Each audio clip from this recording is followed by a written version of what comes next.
লাগবে না বা সিদ্ধ ঠিক করে হবে না, কিন্তু লাউটা রান্না করার পরে কিন্তু অনেকটাই নরম হয়ে এসেছিল আর খেতে বেশ ভালো ছিল।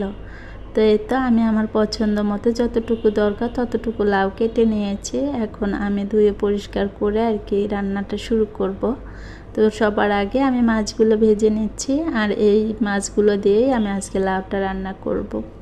আচ্ছা আপুরা বলেন তো, বাচ্চাদের যেদিন স্কুল ছুটি থাকে সেদিন নিজেদের কেমন ভালো লাগে? আমার কাছে তো বেশ ভালো লাগে, মনে হয় মেয়ের স্কুলের সাথে সাথে আমারও ছুটি। কিন্তু কাজকর্মে ছুটি না থাকলেও কিন্তু কোনো তাড়া থাকে না, এই জন্যই হয়তো বা ভালো লাগে। তো আজকে শনিবার মেয়ের স্কুল ছুটি ছিল, এই জন্য কিন্তু রিল্যাক্সে রান্না করে নিচ্ছে। তবে যদিও অনেক বেশি রান্না করা যেত, কিন্তু না, দরকার নেই, যেহেতু অনেক বেশি খাওয়া পড়বে না, এই জন্য কমই রান্না করে নিচ্ছি।